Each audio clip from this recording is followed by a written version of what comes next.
1절에서 21절까지.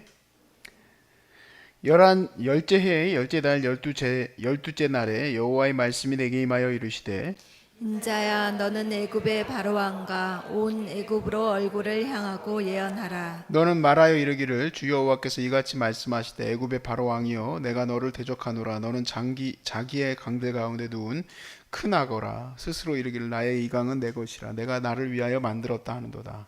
내가 갈고리로 내 아가미를 깨고 너의 강의 고기가 내 비늘에 붙게 하고 내 비늘에 붙은 강의 모든 고기와 함께 너를 너의 강들 가운데서 끌어내고 너와 너의 강의 모든 고기를 들에 던지리니 네가 지면에 떨어지고 다시는 거두어거나 모으지 못할 것은 내가 너를 들짐승과 공중의 새의 먹이로 주었음이라. 애굽의 모든 주민이 내가 여호와인 줄을 알리라. 애굽은 본래 이스라엘 족속에게 갈대 지팡이라. 그들이 너를 손으로 잡은즉 네가 부러져서 그들이 모든 어깨를 찢었고 그들이 너를 의지한즉 네가 부러져서 그들의 모든 허리가 흔들리게 하였느니라. 그러므로 주 여호와께서 이같이 말씀하셨느니라. 내가 칼이 내게 임하게 하여 내게서 사람과 짐승을 끄는즉 애굽 땅이 사막과 황무지가 되리니 내가 여호와인 줄을 그들이 알리라. 네가 스스로 이르기를 이 강은 내 것이라. 내가 만들었도다 하였도다. 그러므로 내가 너와 내 강들을 쳐서 애굽 땅 밑돌에서부터 수엔의 곡 구스 지경까지 황폐한 황무지 곧 사막이 되게 하리니 그 가운데로 사람의 발도 지나가지 아니하며 짐승의 발도 지나가지 아니하고 거주하는 사람이 없이 40년이 지날지라. 내가 애굽 땅을 황폐한 나라들 같이 황폐하게 하며 애굽 성읍도 사막이 된 나라들의 성읍 같이 40년 동안 황폐하게 하고 애굽 사람들은 각국 가운데로 흩으며 여러 민족 가운데로 해치리라. 주 여호와께서 이같이 말씀하셨느니라. 40년 끝에 내가 만민 중에 흩은 애굽 사람을 다시 모아내되 애굽에 사로잡힌 자들을 돌이켜 바드로스 땅 곧 그 고국 땅으로 돌아가게 할 것이라. 그들이 거기에서 미약한 나라가 되되 나라 가운데 지극히 미약한 나라가 되어 다시는 나라를 위해 스스로 높이지 못하리니 내가 그들을 감하여 다시는 나라들을 다스리지 못하게 할 것임이라.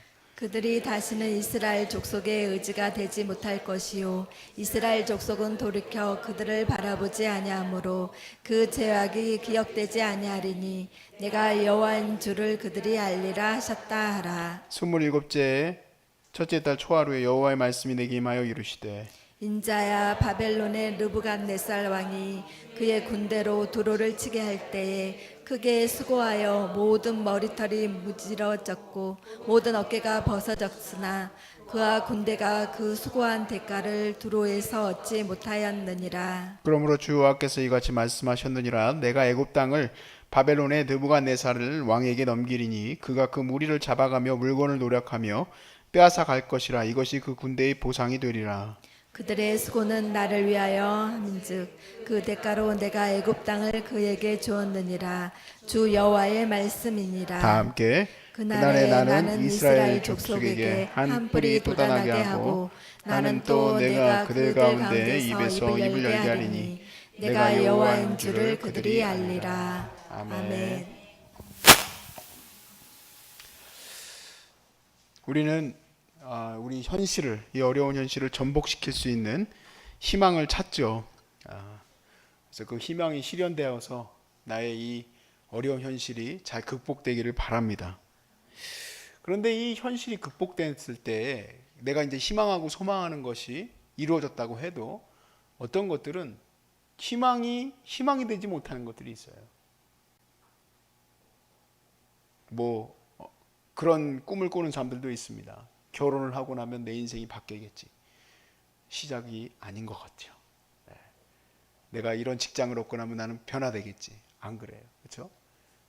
질병도 마찬가지예요.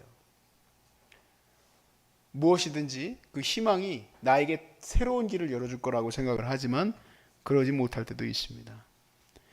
또한 희망을 붙들 때 우리가 아무거나 붙들겠습니까? 이거는 확실하다 하는 것을 붙들려고 하겠죠. 근데 그게 확실한 것이라고 분명히 생각했는데도 불구하고 아무런 도움도 주지 못하는 것들도 있습니다. 그래서 우리는 사람을 의지해서는 안 됩니다.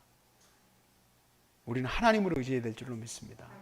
사람은 언제든지 우리에게 실망을 줄 수밖에 없어요. 근데 하나님은 우리에게 실망을 주지 않는 줄로 믿습니다.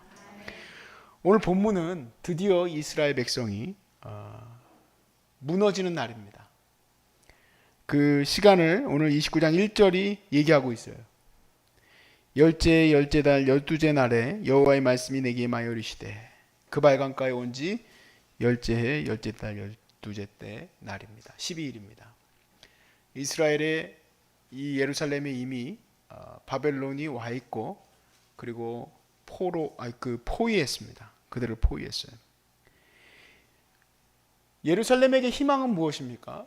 예루살렘에게 그동안에 계속해서 장로들이 찾아오면서 우리가 친애굽을 가야 되지 않겠느냐. 즉 그들은 애굽이 그들에게 소망이에요. 희망, 확실한 희망.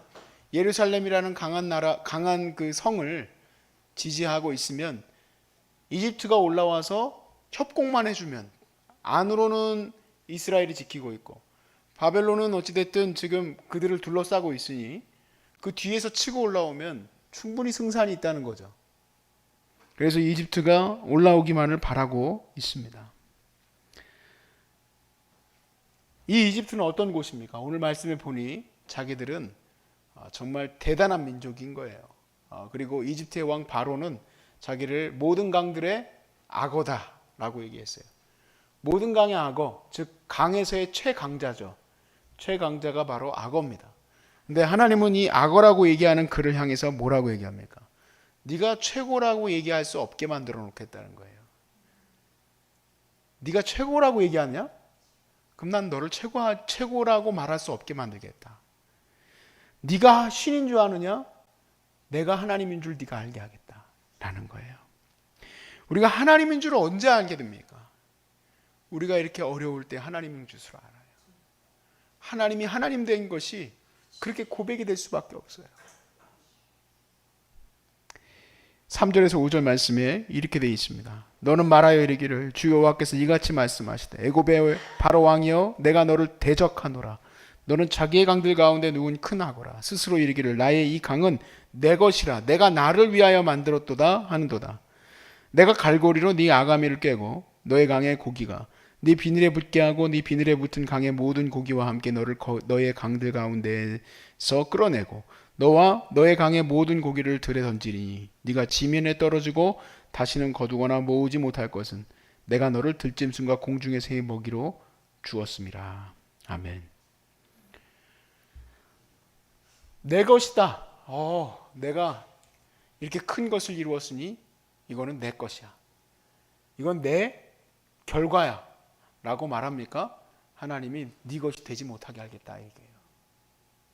우리는 절대로 하나님께서 주신 이 삶에서 어떠한 것도 내 것이라고 고백하지 않기를 바랍니다. 다 하나님으로부터 왔어요. 우리가 아파 보니까 건강도 하나님으로부터 왔고 물질도 하나님으로부터 왔고 심지어 내 자녀들도 내 것이 아니에요. 다 하나님 것이에요. 하나님 것. 하나님이 하나님의 뜻대로 거두어 가시는 거고 하나님이 하나님의 뜻대로 인도해 가시는 거지 나는 그저 하나님의 은혜로만 사는 줄로 믿습니다. 종국에는 그가 이집트면 된다 했던 그 이집트를 하나님께서 의지하지 못하게 만드시겠다 했어요. 16절에 그들이 다시는 이스라엘 족속의 의지가 되지 못할 것이요 이스라엘 족속은 돌이켜 그들을 바라보지 아니하므로 그 죄악이 기억되지 아니하리니 그래서 종국에는 내가 여호와인 줄을 그들이 알리라 하셨다라. 내가 여호와인 줄을 그들이 알리라 하셨다라. 우리가 실제 역사 속으로 한번 갔으면 좋겠습니다. 그래서 이스라엘이 포위 되었을 때 이제 성이 포위됐죠. 그랬을 때 어떤 사건이 있는지 열왕기하 25장 3절에서 8절입니다. 구약성경 606페이지 정도 25장 3절에서 8절 말씀. 그해 넷째 달 9일 성중에 기근이 심하여 그 땅 백성의 양식이 떨어졌더라. 2절에 보면 그 성이 시드기야 왕 제11년까지 포위되었더라. 그해 넷째 달 9일에 성중에 기근이 심하여 그 땅 백성의 양식이 떨어졌더라. 여러분 이 포위가 들어왔을 때 예루살렘 성에는 일단 최대한 양식을 모아두고 그 안에서 거둘 수 있는 준비를 했을 거예요. 근데 뭐가 도와줘야 됩니까? 하늘이 도와줘야죠. 근데 기근이 들었어요. 기근이. 이거 어쩌자는 겁니까? 왜 기근이 들었겠어요? 하나님이 하나님 되심을 드러내고 계시는 거죠. 그뿐만이 아니라 그 성벽이 파괴됐습니다. 그들이 그렇게 신봉하는 성벽, 예루살렘 성벽은 절대 부술 수가 없을 거다. 아니죠. 이 성벽이 무너졌습니다. 4절에 그 성벽이 파괴되매 모든 군사가 밤중에 두 성벽 사이 왕의 동산 견문길로 도망하여 갈대아인들이 그 성읍에 에워쌌으므로 그가 아라바 길로 가더니, 우리가 에스겔에서 보았던 것처럼 그들이 산중으로 도망할 때에 그들을 다 쫓아가서 죽이리라 했습니다. 하나님이 칼이 되어서 그들을 쫓아가리라 해서 그들을 쫓아갔습니다. 5절에 갈대아 군대가 그 왕을 쫓아가서 여리고 평지에서 그를 따라잡으매 왕의 모든 군대가 그를 떠나 흩어진지라. 그들이 왕을 사로잡아 그를 림나에 있는 바벨론 왕위로 끌고 가매 그들이 그를 신문하느니라. 그들이 시드기야의 아들들을 그의 눈앞에서 죽이고 시드기야의 두 눈을 빼고 노사슬로 그를 결박하여 바벨론으로 끌고 갔다 라고 마무리가 되고 있어요.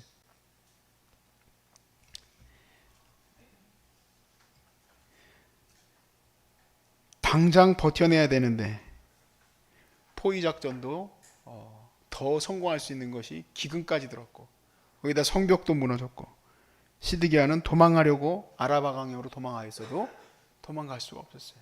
결국에는 잡혀서 자기 눈앞에서 자기 아들들이 다 죽고 눈이 뽑혀서 그는 붙잡혀갔다라고 되어 있습니다. 결국에 그들이 희망했던 그 희망이 무엇입니까? 이집트예요. 확실한 이집트. 모든 강의 최강자, 나일강의 최강자, 이 이집트는 의지할 곳이 아닙니다. 오히려 희망은 어디서부터 오는가? 희망은 우리가 생각하는 지식과 정책과 방향과 이런 것들로부터 오는 것이 아니라 희망은 하나님으로부터 기인해야지 그게 진짜 희망이에요. 진짜 소망은 하나님에게 있어요. 그것을 우리가 빨리 깨달을수록 좋은 줄로 믿습니다.